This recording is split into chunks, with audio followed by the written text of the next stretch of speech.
Claire Benson's farmhouse stood at the end of a gravel road where the land curved like the edge of a teacup, cupping a quietness so deep it sometimes felt like the world had forgotten her. It had been 10 years since her husband, Mark, died in a tractor accident during a late harvest. 10 years since the laughter in this house had been replaced by the soft hush of lavender fields, the creak of old wood, and the occasional howl of Oregon wind. She lived alone, unless you counted the dog-eared books stacked on every flat surface, the lavender plants drying in bunches from her kitchen beams, or the old barn owl that watched her every night from the rafters. Her days were quiet, predictable, early mornings at the farmer's market, afternoons tending to her herbs and vegetables, evenings with chamomile tea and silence. But Claire was not dead inside. Not yet. Not completely. The townsfolk of Alder Glen, population 3,215, had long stopped offering pity. She was the widow with the pretty hands at the market, the woman with the perfect garden in church whispers. They admired her self-reliance, envied her calm, and forgot that inside her ribs, a heartbeat still sometimes quickened at the memory of touch. Maggie Carter, her closest friend since high school, visited every Thursday afternoon without fail. Maggie would come swinging through the kitchen door, usually with banana bread or gossip, sometimes both. She'd talk about her kids, the church bake sale, or how Daniel, her husband, was getting cranky about the new property tax hikes. Claire would smile, pour tea, nod in the right places. But Maggie's visits were not just welcome, they were survival. End Daniel Carter. He had been part of Claire's life as long as Maggie had. Back in high school, Daniel was the quiet type, all flannel and long silences, the kind of boy who fixed your bike chain without asking. He and Maggie had married young, bought a small home near the town square, raised 2 boys. He worked as a land surveyor for the county, steady, dependable, a good man by every measure that mattered in a small town. Claire had never thought of Daniel as anything but Maggie's husband. Until she did. It started with a broken gutter. One late September afternoon, Maggie had called to say she couldn't make it, her youngest had a fever. Claire didn't mind. She set about cleaning out the barn roof when the ladder slipped. A narrow miss, but enough to leave her ankle bruised and her pride limping. Daniel showed up the next morning. Maggie had told him what happened. He stood at her porch in a denim jacket, tool belt slung low on his hips, coffee in one hand. Figured you might need a hand, he said, eyes scanning the sagging gutter. Claire hésitated. You didn't have to. He smiled, barely. I wanted to. The work took most of the morning. Daniel didn't talk much, he never did, but he moved with the surety of someone who knew his hands had purpose. Claire made them sandwiches.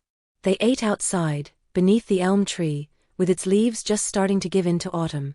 She noticed his hands then, rough, sun-worn, steady. That night, Claire couldn't sleep. Not because of anything he said, but because of how close he had sat. Because when he handed her a wrench, their fingers brushed. Because when he laughed, just once at a joke she made, it had been a sound she didn't know she missed until it was there. Still, she told herself it was nothing. Then came Maggie's dinner invitation. It was tradition, really. Once a month, Maggie cooked, Daniel grilled, and Claire brought the wine. This time, it was late October. The fire crackled in the hearth, the table was set for 3, and the kitchen smelled like rosemary chicken and garlic potatoes. Claire wore a navy dress that hugged her figure more than usual. Maggie complimented her on it. Daniel said nothing, but Claire caught the way his eyes lingered, half a second too long.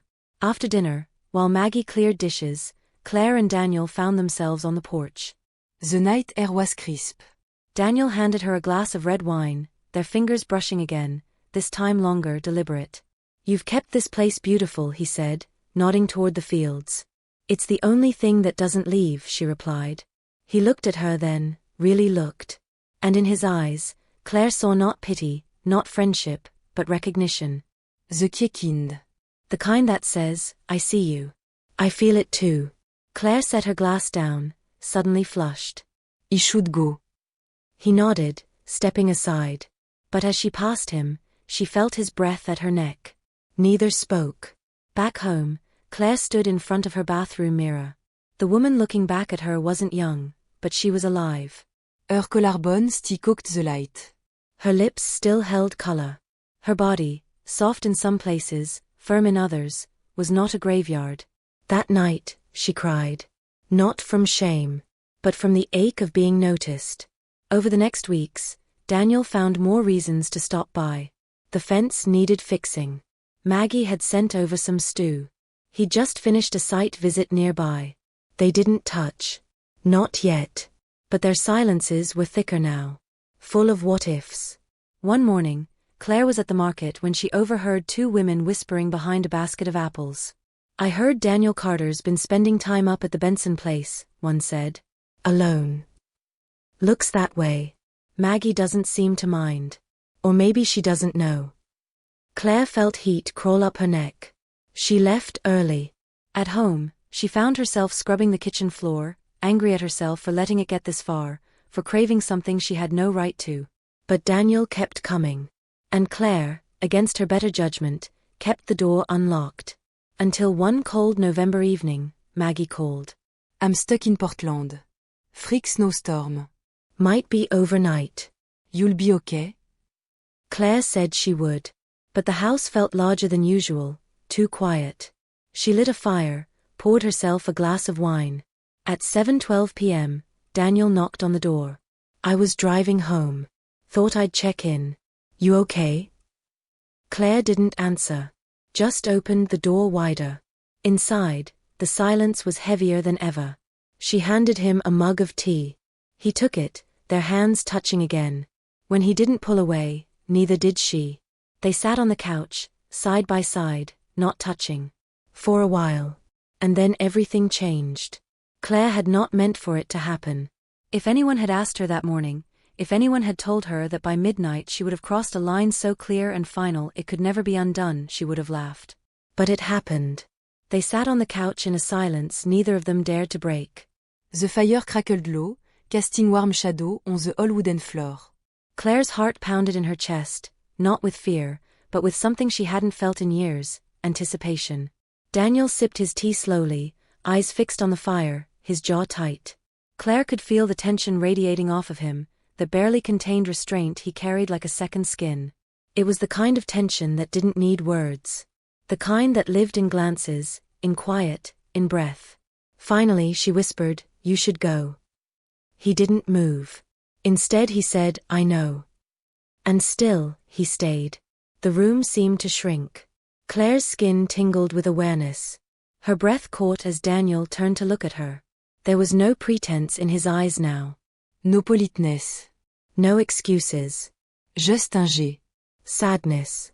Loneliness. The same things she saw in her own reflection. When he reached for her, it wasn't sudden. It was slow, almost reverent, like a man stepping into a memory he'd tried to forget. Their kiss was tentative at first, the kind that asked a question, "Do you feel this too?" Claire answered with a hand on his chest, a soft sigh against his mouth, and the kind of trembling that only came from surrender. It wasn't passion that consumed them, it was something quieter. Older. The ash of years gone without being touched. The grief of two people who had kept themselves buttoned up too long. And in that moment, all the wrongness couldn't outweigh the one truth: they both needed this. Afterward, they lay in silence on the couch, fully clothed but undone in every other way. Daniel stared at the ceiling, his hand curled loosely around hers. "I can't believe I did that," he said. Claire nodded. "Me neither." I love Maggie. "I know. I'm not going to leave her. I'm not asking you to." He exhaled, long and shaky. "Then what the hell are we doing?" Claire didn't answer. Because she didn't know. All she knew was that for the first time in a decade, her body felt like it belonged to her again. Daniel left a note long after. No promise. No declarations. Just the quiet click of the door and the cold that rushed in behind him. The next morning, Claire told herself it was over. A moment of weakness. A crack in a life otherwise lived with discipline. She would forgive herself. She would never speak of it again. But then he came back. At first, it was simple. Dropping off a bag of potatoes Maggie had sent. Asking if she needed help moving the compost bin. Making up errands that had no urgency but offered excuses to linger. And each time they would talk. Not flirt. Not seduce. Just talk. About work. About their kids. About how the town was changing. How Daniel hated the new development project being planned near the river. How Claire missed the way her husband used to hum while fixing the roof. And then slowly, the visits grew longer. The conversation deeper. There were no more kisses. No more touches. But the silence between them was never innocent again. One Thursday, Maggie came over for her usual visit. She brought lemon muffins and a worn copy of a gardening magazine. "You've been smiling more lately," she said, stirring her tea. "I think it's the lavender harvest." Or mais buvez goutte à secret. Claire nearly choked on her drink. Maggie looked. Don't worry. "I'm not suggesting anything scandalous. I'm glad you're okay. You've seemed lighter these days." Claire forced a smile. Mais I'm just getting used to the silence. But the guilt sat like a weight in her gut. Maggie was her friend. Her only réel friend. And she had betrayed her in a way no apology could ever fix. Still, she didn't stop. 1 week turned into 2. Then 3. Then one evening, as Claire was locking up the front gate after market, she heard her name called. She turned to find Daniel standing by the fence, his truck idling behind him. "I just finished a survey out by the river. Thought I'd check in." Claire hésitated. "Daniel, I don't think you should keep coming here." "I know." And yet again, he didn't leave. This time, he stayed long enough to make dinner. They ate in silence, forks clinking gently against plates. It was domestic. Familiar. Dangereux. When he left, Claire stood by the window long after his truck disappeared down the road. Her chest ached with longing and regret. She hadn't meant for this. But now she couldn't imagine going back to before. The following Saturday, she overheard 2 women at the farmer's market whispering by the tomatoes. "Did you hear? Daniel Carter was seen leaving Claire Benson's place late again. I thought he was just helping her with repairs." "Sure. Helping. That's what they all say." Claire kept her head down. Her hands shook as she arranged the herbs on her table. That evening, Emma called. Her daughter's voice was tight. "Mom, someone posted on the Alder Glen community page. A picture. You and Monsieur Carter. Is there something I should know?" Claire froze. "It's not what it looks like." "Isn't it? Because it looks a lot like you're about to become the subject of every Bible study group in town." Claire's throat tightened. It's complicated. "I'm sure it is." Emma didn't say goodbye before hanging up. After the call, Claire sat on her porch for a long time, watching the horizon darken. She felt exposed, judged, ashamed. But more than anything, she felt afraid. Afraid that she had already crossed a line she could never uncross. Afraid of what Maggie would do if she ever found out. Afraid that Daniel would stop coming, and afraid that he wouldn't. And still, beneath all the fear and shame, one question burned. What do you do when something feels so wrong, and yet, it's the only thing that makes you feel alive? The town of Alder Glen had a way of pretending to be polite while quietly feeding on rumor. The photograph that made its way onto the community Facebook group wasn't explicit. Just a grainy shot of Daniel Carter standing too close to Claire Benson on her front porch. A hand on her gate. A smile too soft for a marié man. No captions were needed. The image spoke for itself. Claire saw it Sunday morning as she sipped her coffee. Her breath caught as she scrolled past comments that dripped with small-town judgment. No names were mentioned, but the implications were clear. "I always wondered about that widow. Some people have no respect for marriage. Poor Maggie. She doesn't deserve this." Claire closed her laptop with shaking hands. Her coffee had gone cold. The next day, Daniel showed up earlier than usual. He didn't knock, just walked around the side of the house like he always did when he didn't want anyone to notice. His face was pale, drawn. "She saw the post," he said. Claire nodded. Emma did too. She called. She's furious. She should be. Claire looked away. What did Maggie say? She didn't say anything. She just stared at me. Then she made pancakes for the boys and went on like nothing happened. That is worse. I know. They stood in silence for a moment, the quiet between them no longer warm but suffocating. "She deserves to hear it from us," Claire said. Daniel rubbed his face with both hands. "I know. But I don't even know what to say anymore." Claire stepped closer. Then maybe say the truth. That we're not in love. That we didn't plan this. That it just happened. Daniel shook his head. But that's not the whole truth. What do you mean? He looked at her then, eyes tired. I think I do love you, Claire. Or part of me does. The part that's been asleep for years. Clairesse briscoqued.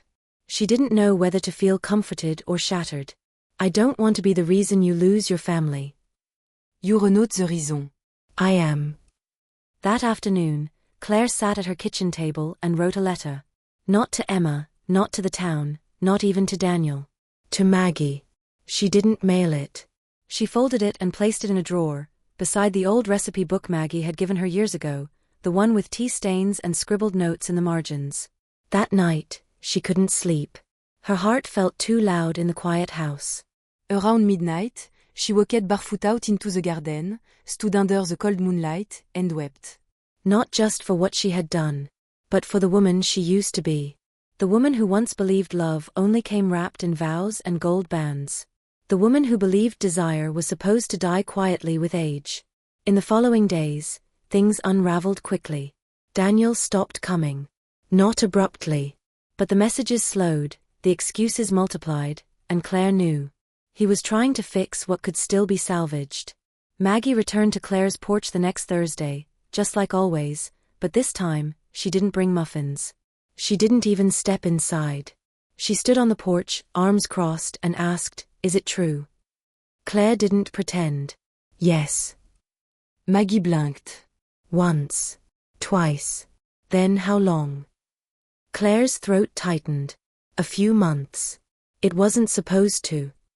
I don't want the story, Maggie said. Her voice was calm, but her knuckles were white. I just wanted to know if my best friend slept with my husband behind my back. Claire nodded. I'm sorry. Maggie didn't cry. She didn't yell. She just stood there, absorbing the weight of the answer like someone slowly realizing the house they live in is already burning. Finally, she said, "You know what the worst part is?" Claire waited. "It's that I still care if you're okay." Claire reached out instinctively, but Maggie stepped back. "I need time," Maggie said. I need space. She left without slamming the door. Claire didn't chase her. A week passed. Then two. The whispers in town turned into stares. Claire could feel the weight of them at the grocery store, at the post office, even at church, where she now sat in the back row, invisible. Emma stopped returning her calls. Daniel was still at home, but Claire knew he was only there physically. Maggie didn't mention divorce. She didn't mention anything at all. The Carter house became a fortress of silence. Then, the news came like a stone dropped into still water. Maggie was pregnant. Claire found out through the pharmacist's assistant, who had seen Maggie buying prenatal vitamins and told her aunt, who told the woman who ran the flower shop, who told Claire while handing her a bouquet. Claire smiled politely, congratulated Maggie through gritted teeth, and went home to sit at her kitchen table in stunned silence. She should have felt relief. A child might save their marriage. Maybe Daniel would return to his life with purpose. Maybe Maggie would finally heal. Instead, Claire felt a grief she couldn't name. Because she knew, deep down, that some things couldn't be repaired, even with new life. She spent her nights avoiding mirrors, as if her reflection would accuse her. She stopped going to the market. She stopped answering the door. The only thing she kept doing was tending to the lavender. One morning, she received a letter in the mail. No return address. Inside was a single sheet of lined paper with Maggie's handwriting. It read, I don't forgive you. Not yet. Meb not ever. But I'm tired of being angry. I don't want to raise a child inside bitterness. And I don't want to lose everything just because we couldn't make space for pain. If you're still willing, I'd like to talk. Not today. But soon. M. Claire read it 3 times. Then she folded it carefully and placed it in the drawer beside the old letter she had never sent. She stood in the kitchen for a long while after that, staring out at the fields. The wind moved through the lavender, soft and steady, like breeze. Something was ending. But maybe, something else was beginning. Maggie Carter had always believed in forgiveness. Not the kind sung about in Sunday school or written in the glossy pages of self-help books. but the real messy blood and bone kind that lived inside the silences between people who had hurt each other. Still, she'd never imagined she would have to forgive something like this. The pregnancy had changed things. Not in the way Daniel had hoped, not in the way the town expected. Maggie didn't glow. She didn't plan baby showers or fold tiny onesies with wonder in her eyes. Instead, she moved through the days like someone trying to remember who they used to be before the world tilted. Daniel tiptoed around her, asking too many questions or not enough. Claire disappeared almost entirely, save for a single reply to Maggie's letter. When you're ready. I'll come. But Maggie didn't want Claire to come. Not yet. She wanted time to understand what it meant to live in the aftermath of a betrayal that didn't look like betrayal at all. There had been no malice. No plotting. Just two people who slipped into each other's gravity, as if loneliness itself had been the match and neither one had the courage to blow it out. It would have been easier if Claire had been cruel. But she wasn't. One evening, Maggie stood in the nursery, the room they had once used for storage, now slowly transforming with soft yellow paint and an old rocking chair her mother had passed down. She stared at the empty crib and felt something she hadn't let herself feel since she found out about the affair. Tired. Tired of carrying the weight alone. That night, she asked Daniel a question that neither of them had spoken aloud before. If I asked her to come here, to live with us, what would you say? Daniel was silent for a long time. Why would you do that? Because I don't want to pretend it didn't happen, she said. Because I'm tired of wondering where you go when you're quiet. Because I don't want this child to grow up in a house built on pretending. Daniel looked at her, disbelieving. You'd really want her here? Under the same roof. Maggie's voice was quiet. Not because I want her close. But because she's already here. In your thoughts. In mine. In everything we haven't said. At least if she's here, it's honest. Daniel didn't answer. But he didn't object, either. 2 days later, Maggie drove to Claire's farmhouse. Claire stood in the doorway, hands covered in soil, eyes tired. I'm not here to forgive you, Maggie said. I didn't expect you to. I'm here to offer you something even harder. Claire waited. A room, Maggie said. In our house. Temporarily. Until the baby comes. Maybe longer. I don't know. Claire said nothing for a long moment. Finally, she asked, why? Maggie looked at her with eyes that had known both love and devastation. Because I need to know if what we had, our friendship, our history, meant anything at all. And because if it did, maybe there's something worth saving. Not just between us. But for the child. For the life we all broke. Claire didn't cry. She simply nodded. You'll pack tonight. By the end of the week, Claire moved into the Carter house. She brought little, just a suitcase, some books, a few jars of dried herbs. Maggie had cleared the guest room, the one that used to hold holiday decorations and old winter coats. Now it held Claire's silence. The arrangement was awkward at best, agonizing at worst. They shared breakfasts that were too quiet. Walked past each other in the hall like ghosts. Daniel spent most evenings outside, fixing things that didn't need fixing. The house became a fragile balance of 3 people who loved each other in different ways and hated each other for the same reasons. Claire didn't try to reclaim what had been lost. She cooked, cleaned, kept to herself. Maggie watched her with guarded eyes, unsure whether she wanted to scream or thank her for staying. But in small moments, something shifted. One afternoon, Maggie dropped a glass in the kitchen. It shattered, scattering pieces across the floor. Without a word, Claire knelt to help clean it up. Their hands brushed. Maggie flinched. I don't know how to be around you, she said quietly. Claire met her gaze. Me neither. They laughed bitterly, brokenly, but it was a laugh. Another night, when Maggie couldn't sleep, she found Claire sitting on the back porch, drinking chamomile tea. She joined her, without speaking. They sat in silence for nearly an hour, wrapped in different versions of the same pain. The baby kicked for the first time a week later. Maggie let out a soft gasp at the kitchen table. Claire looked up.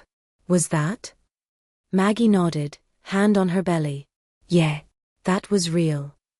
Claire smiled. It was the first real smile Maggie had seen on her face in months. Over time, the edges of their pain softened. Not vanished, but dulled. Daniel, too, began to return to himself. He spoke more, lingered longer at meals, even read aloud from the local paper some mornings. But the balance remained fragile. One evening, Daniel came home later than usual. Maggie and Claire were watching an old black and white film in the living room. When he walked in, he paused at the door, unsure of where to sit. Claire stood. "I'll go." But Maggie said, "Stay."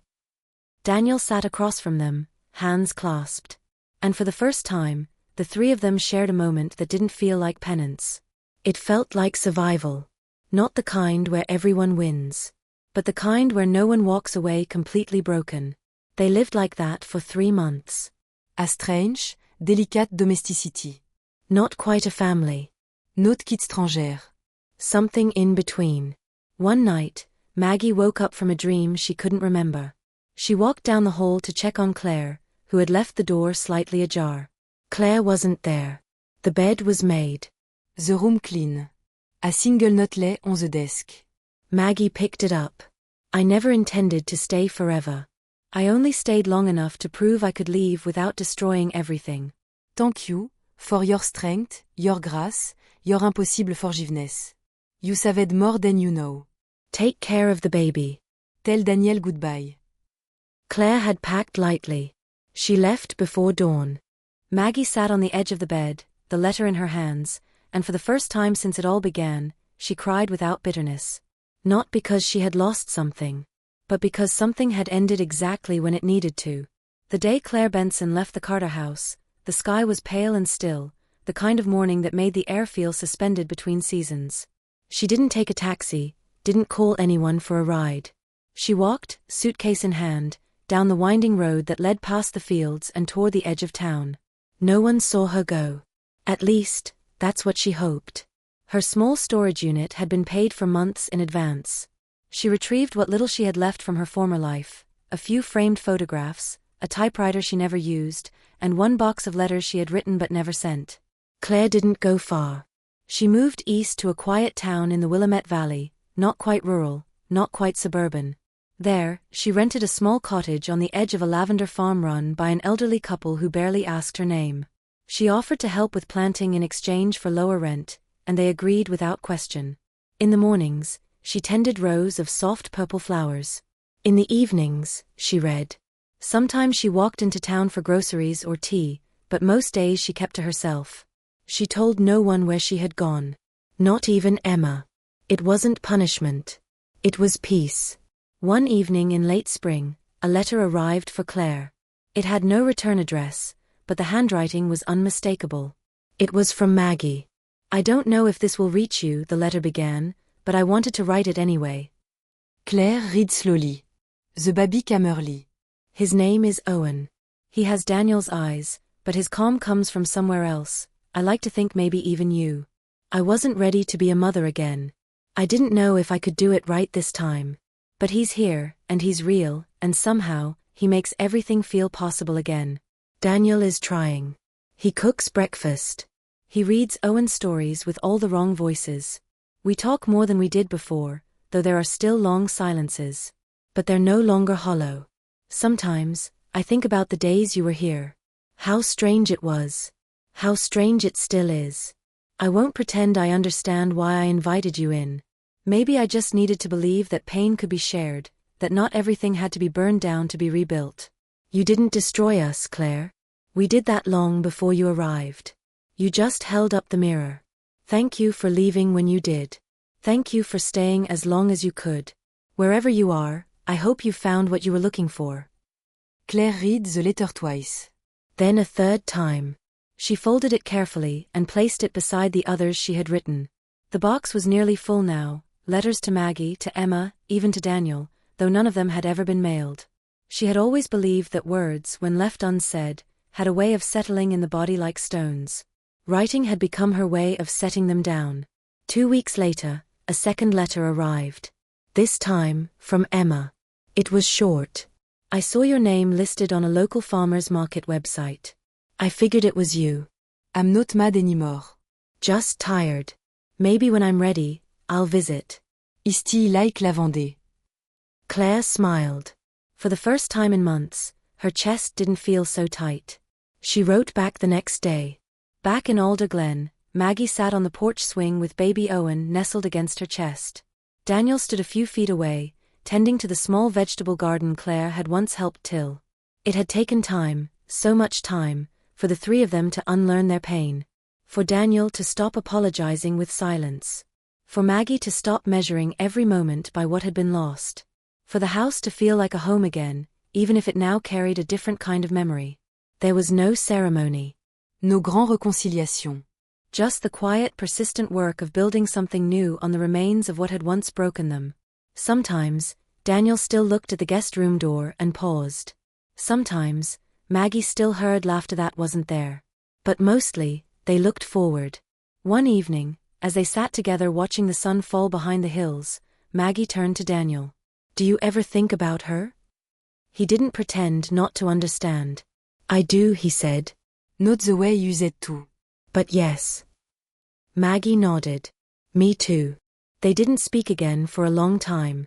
In the small town where Claire now lived, she walked the rows of lavender with a quiet steadiness. She had learned not to expect closure. Only clarity. And sometimes, clarity came in the form of distance, in the silence after a storm, in the ache that no longer ruled her days. She thought of Maggie often. Not with shame. Not even regret. Just with gratitude, for the kind of forgiveness that was never asked for, but given anyway. She still wrote letters. To people she had known. To people she hadn't. She wrote one, eventually, to Owen. "You don't know me," it began, "but I was once part of the story that led to your existence. A messy, imperfect, human story. I hope you grow up understanding that love isn't always simple. That sometimes the most honest thing we can do is admit our failures, learn from them, and try again." She didn't send it. She didn't have to. Years would pass. Emma would visit, bringing stories from San Francisco and a box of old photos Claire had forgotten. Maggie would send Christmas cards with pictures of Owen growing taller each year. Daniel would remain a distant shadow, never quite gone, never quite present. And one day, long after the lavender fields had bloomed and withered and bloomed again, Claire would sit by her window with a cup of tea, watching the sun fold into the hills. She would think of a time when she lived in a house with two other people, held together not by romance or loyalty, but by something far more fragile, shared damage, shared redemption, and the quiet, impossible grace of choosing not to leave everything in ruins. And she would whisper, not to anyone, but to herself. This was never a love story. It was a story about people. And that somehow had always been enough.